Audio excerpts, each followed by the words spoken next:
Olá, muito bom dia para você. O Record News Rural de hoje está começando. Seja muito bem-vindo.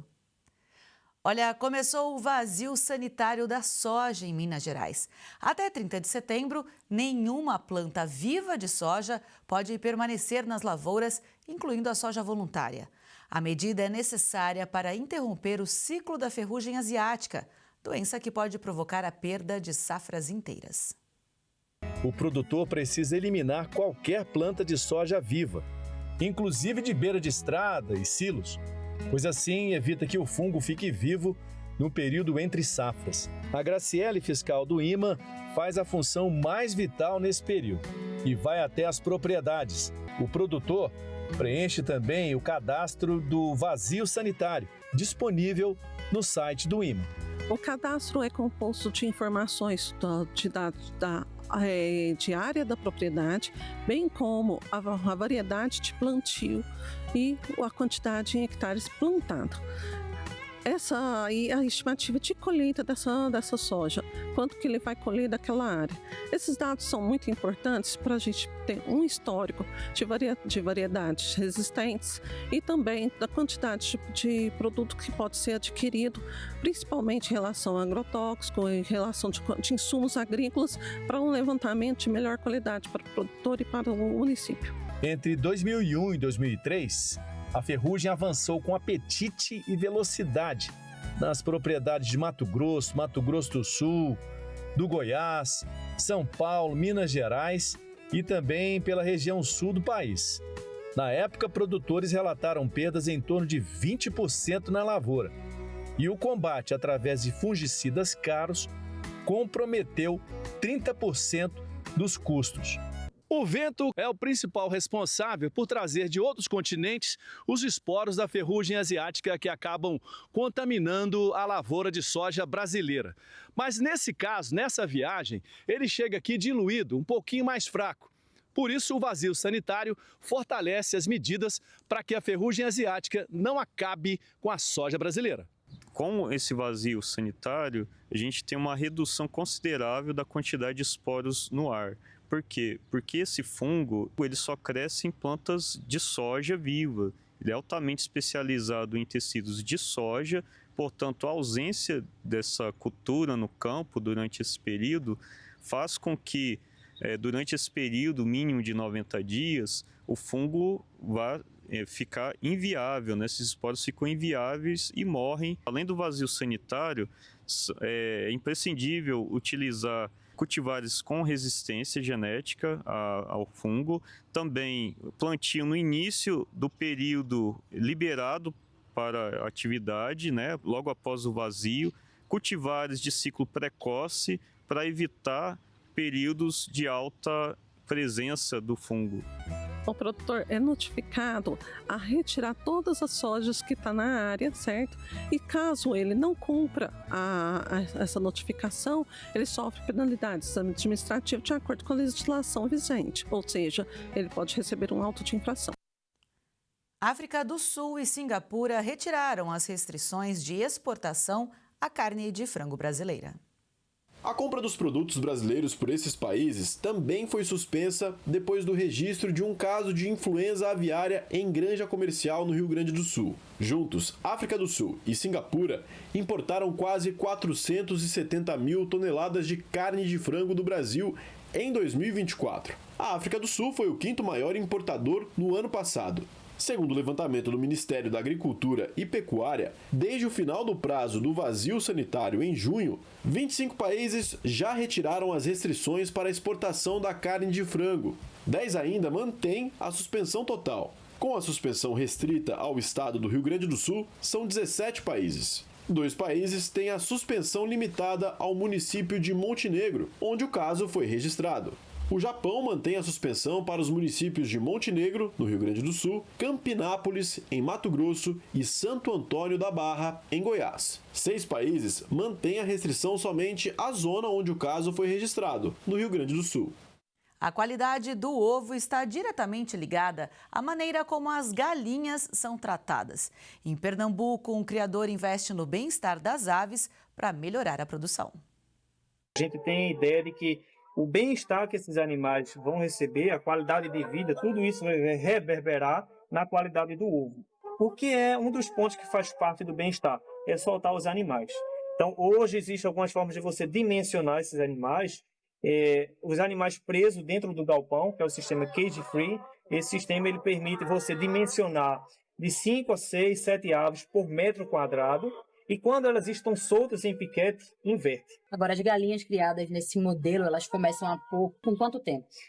Essas aves, o ideal é que elas iniciem, o padrão, vamos dizer assim, é que elas iniciem por volta de 20 semanas de idade. Quando se tem um manejo correto, um manejo adequado, muito provavelmente elas vão produzir antes. Esse lote, por exemplo, elas iniciaram a postura por volta da 17ª, 18ª semana. Isso é muito bom, porque mostra que o lote está sadio, está uniforme, está muito uniforme, né? Isso é um ponto importante se observar, e elas iniciam a produção antes, mas por volta da 20ª semana é quando inicia o ciclo produtivo. Isso se estende até as 90 semanas de idade. Então, não se pode criar os animais sem poder proporcionar bem-estar, conforto para o dia a dia dele, e o ovo vai ser consequência disso. O estado de Goiás tem se destacado na produção de laranja. Um projeto do Instituto Federal, em parceria com a Emater, tem ajudado o pequeno citricultor a cuidar melhor dos pomares e aumentar a produtividade.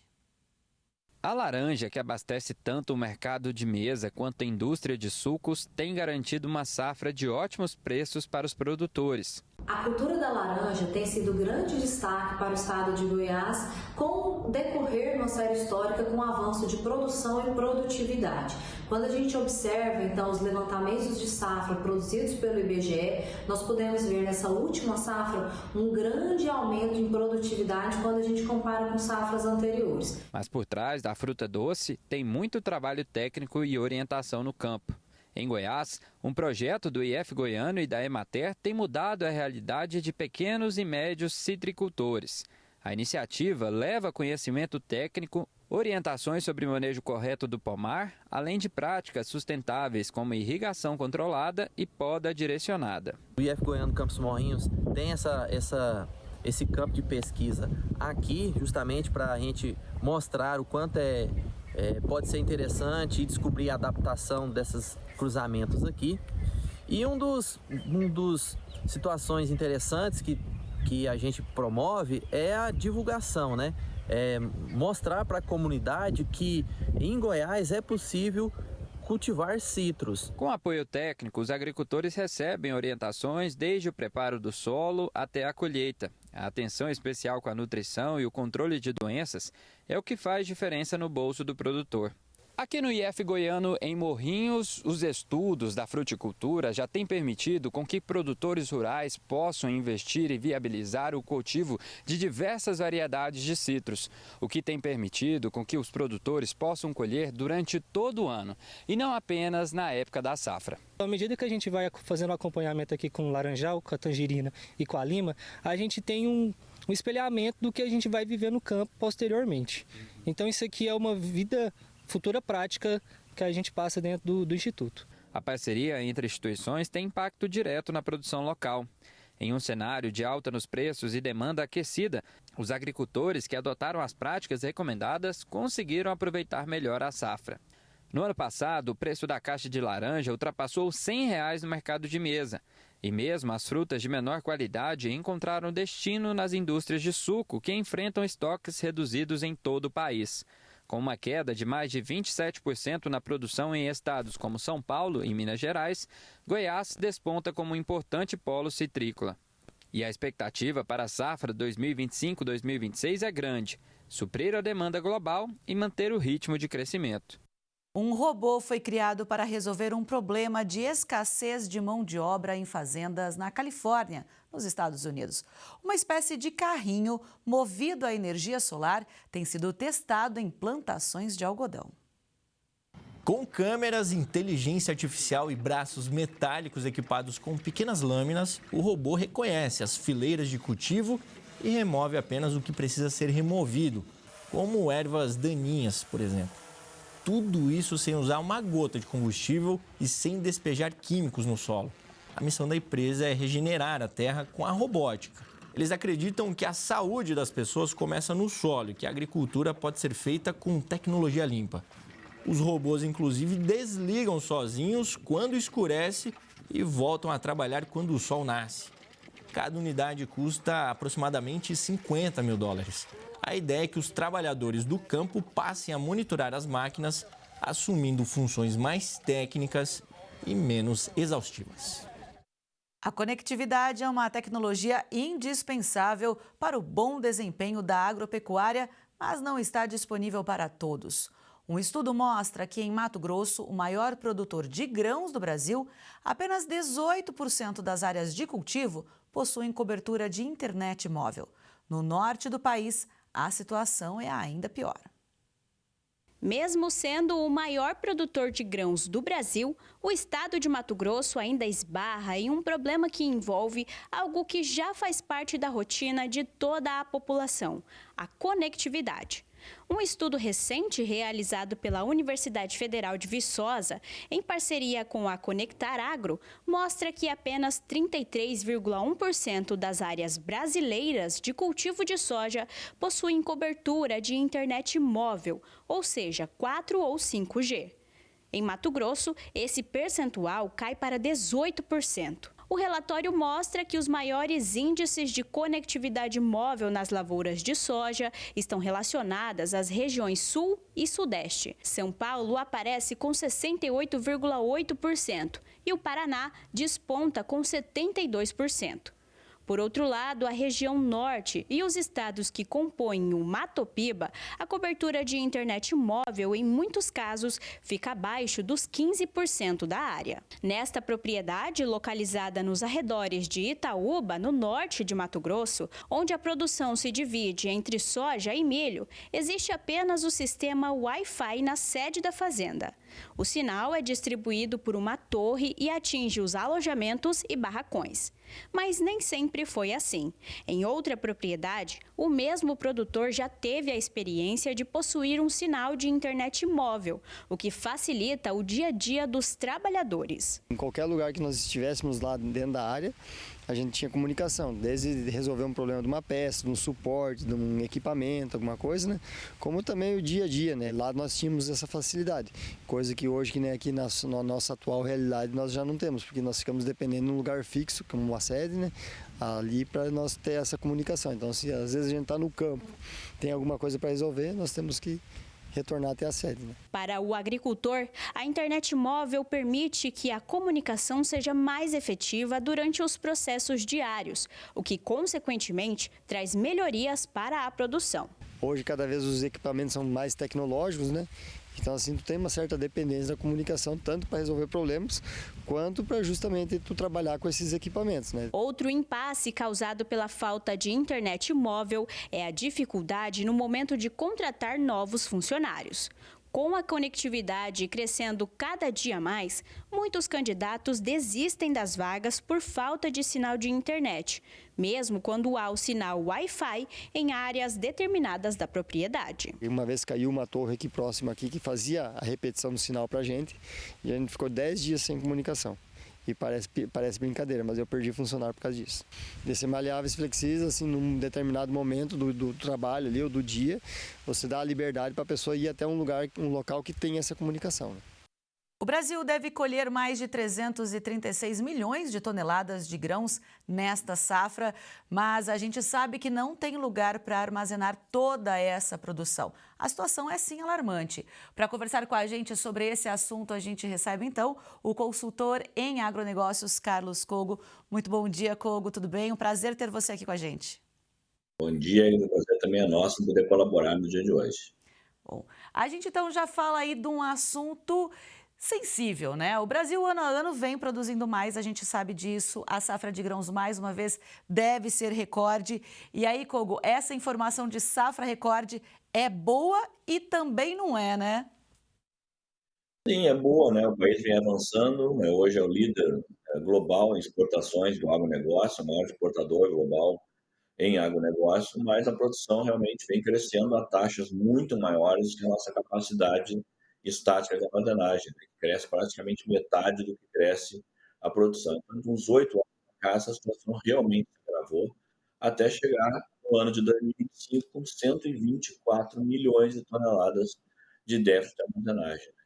É interessante, né? Porque tem os números, por exemplo, em 2005, o Brasil armazenava cerca de 92% da sua produção. 2025, 63% da sua produção. O crescimento não está acompanhando, né? Produz-se muito, muitas tecnologias, muitas técnicas, produtividade elevada no Brasil, produção, como a gente disse, recorde, mas lugar para armazenar essa produção não está crescendo nesse mesmo ritmo. Não, e o outro detalhe é que a gente tem um crescimento de área na safra de verão, como dado pela soja, né? A soja avança em torno de 2% ao ano, e na sequência da soja, o Brasil é um país que planta 3 safras por ano, o único país do mundo que pode fazer isso. No conjunto da segunda e terceira safras, que vai entrar aí milho, segunda safra, sorgo, algodão, feijão, várias culturas de segunda safra, essas culturas crescem em área mais do que a soja no verão. Então, não havia esse movimento de grandes volumes no meio do ano no Brasil. Quando começou a acontecer um volume grande, lá por 2017, 2018, a situação chegou aonde chegou hoje, né? Você não teve tempo ainda de retirar toda a soja e já está chegando aí o milho, segunda safra, antigamente chamado safrinha, não é mais safrinha, porque esse ano é mais de 110 milhões de toneladas, chegando e a soja ainda não saiu. Aí o que acontece é milho a céu aberto, fotografias terríveis aí em todas as regiões do país de milho a céu aberto, grandes volumes de milho a céu aberto. Porque tem-se uma disputa, digamos assim, neste momento, né, com a soja ainda armazenada, o milho sendo colhido, mas não tendo para onde ir. Exato, e a questão da soja também, o produtor não é ideal para o produtor vender tudo junto no começo do ano também, né? O fato já de ter que vender tudo nos primeiros meses do ano já é um outro fato negativo, porque os prêmios dos portos acabam caindo, o custo do frete sobe, o preço sobe, o produtor cai, ele recebe menos pela soja, vende tudo de uma vez só, joga todo um processo logístico em cima dos portos, acaba acarretando aí atraso de embarque de navios, multas desses navios, né, filas dos caminhoneiros também chegando nos armazéns, chegando nos portos, ou seja, nenhuma das duas situações é boa, né?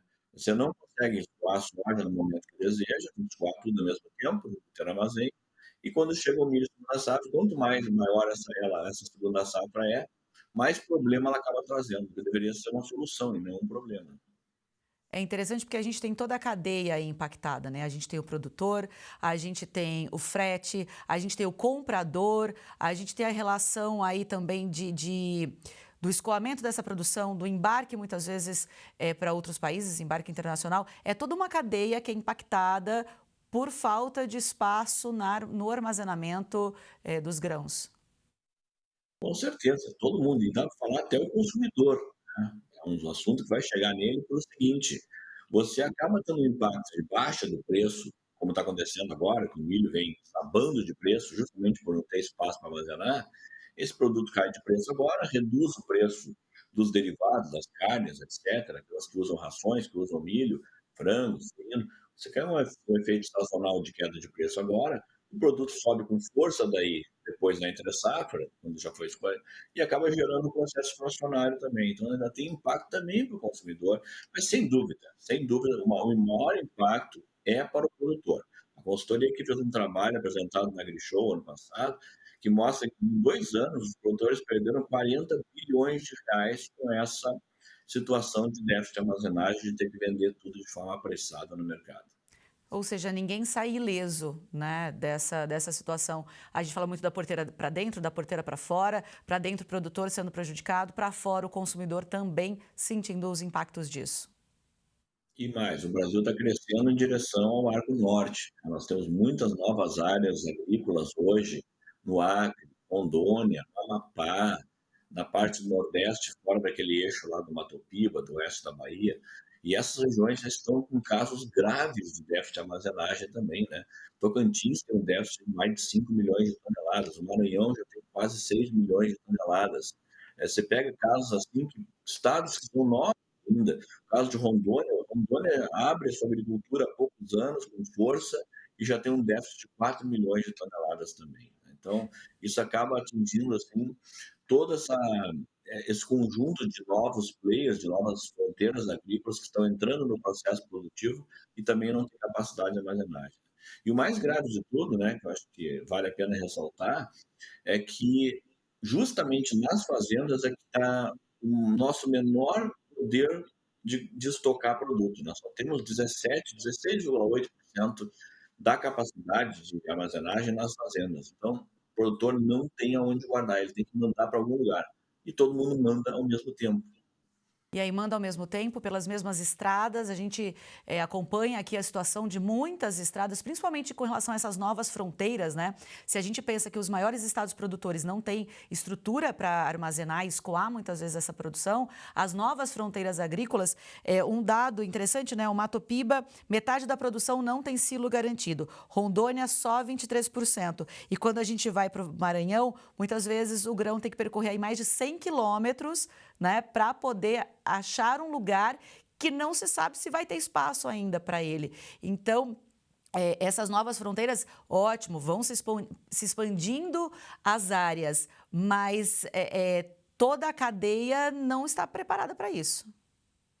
Não está preparado para isso. E aí esse problema acaba desovando todo nos portos também, que também sofrem com isso, né? Hoje o Brasil embarca 60% das suas exportações de grãos pelos portos do sul e sudeste, pressionando o Porto de Santos, Paranaguá, Vitória, e só 40% pelos portos do Arco Norte. Você deveria fazer isso invertido, tinha que sair em torno de 60% do Arco Norte, que é onde está o grosso da produção de grãos no Brasil, na região do Cerrado, na região do Mato Piba, na parte norte do país. Então, pressiona também o sistema portuário, que resulta em queda de prêmios dos portos, tempo de demora enorme para carregar esses navios, chegou a ficar 40, 45 dias esperando para ser carregado. Tudo isso tem um custo, esse custo é descontado do produtor. E é um problema que requer investimentos, um projeto do governo. Existe linha no Plano Safra, que é o PCA, o Programa de Construção de Armazéns, mas o programa é completamente insuficiente para cobrir toda essa defasagem de armazenagem que existe no país. E nem todos os recursos são liberados também. Esse é um outro problema. É isso que eu ia te perguntar. Qual que é o entrave, então, para o desenvolvimento dessa área, desse setor? Por que não se tem mais silos, mais áreas para armazenagem? Esse é outro problema, né? Assim, você tem hoje, claro, o grande problema na verdade, é a taxa de juros. A taxa de juros está extremamente elevada, implica em problemas em toda a economia, né? Mas dentro dos planos safra existem recursos com juros menores, taxas de juros mais baixas, para construir armazéns. Só que, por exemplo, no plano safra 24, 25, já encerrou, o governo anunciou 7 bilhões de reais para construir novos armazéns, novos silos, e liberou só 4, liberou 57% do total. Nesse plano safra novo, 25, 26, que foi anunciado semana passada, foram alocados 8,2 bilhões de reais para armazenagem, com taxas de juros até bastante atrativas frente às taxas do mercado, né? 12,5% para produtores de médio e grande porte, para pequenos armazéns de até 12 mil toneladas, taxas de 8,5% ao ano. Né? Desculpa, eu falei 12, é 10% ao ano, no geral, e 8,5% se forem aqueles armazéns menores, para fazendas pequenas. Então, mesmo assim, que fosse alocado todos os 8 bilhões de reais saíssem dos cofres do governo, realmente dos bancos que financiam o Plano Safra, a gente precisaria em torno de 15 bilhões de reais por ano para, em 10 anos, começar a diminuir esse problema. Então, mesmo com esses programas do governo, a gente não tem condição de cobrir esse déficit de armazenagem que está cada vez maior no país. Quer dizer, então, se a gente tivesse o dobro do dinheiro que a gente já não tem este ano, demoraria 10 anos para regularizar a situação? Até porque você tem uma capacidade instalada de produção de silos nas fábricas limitada também, né? Um setor que tem atendido uma demanda X, que é uma demanda represada, e se essa demanda realmente crescesse, precisaria também instalar maior capacidade fabril aí para atender uma demanda que cada vez é maior, né? Você imagina construir 124 milhões de toneladas, que é o déficit atual, você não faria isso no ano. Eu estou falando a melhor das hipóteses, tendo dinheiro, em 10 anos o problema estaria amenizado. Não sei se estaria totalmente contornado. Bom, aí o que acontece então com a produção que não é armazenada, que não encontra espaço para ser armazenada? A gente falou um pouco, né? Questão de valores. Existe perda nessa produção? Pode se perder alguma coisa? Pode se perder qualidade e pode se perder quantidade, né? Você perde, caso do milho, por exemplo, se esse milho sofrer uma chuva, um problema assim de umidade, você vai ter problema com micotoxina, com aflatoxina. Essas cargas são rejeitadas, elas têm desconto de valor, elas têm deságio no preço. Quer dizer, há uma depreciação da mercadoria, não só em quantidade, a quantidade que é perdida no processo de armazenar a céu aberto, mas também na qualidade. Você precisa utilizar esse milho, basicamente, hoje no Brasil, em exportação, rações animais e etanol de milho. Rações animais, que totaliza aí mais de 80 milhões de toneladas de consumo, não pode ter presença de fungo, toxinas. Então, se tiver, a carga simplesmente é refugada, descartada, né? E o prejuízo sempre vai ser sempre do produtor. Bom, a gente tem uma previsão aí de 336 milhões de toneladas de grãos para esse ano. O ano passado a gente passou, né, presenciou muitas adversidades climáticas. Esse ano, pela sua experiência, essa previsão de safra deve se manter? Como é que deve ficar? Deve se manter, sim, porque o resultado dessa grande safra ele já está sendo colhido, né? Nós tivemos uma safra de verão, a soja com recorde na colheita de soja, aumentou a área plantada de milho segunda safra e as lavouras espetaculares esse ano. Eu estive rodando em Mato Grosso, Goiás, Minas, São Paulo, Distrito Federal, Bahia, e vi lavouras espetaculares, é uma colheita recorde histórica em milho.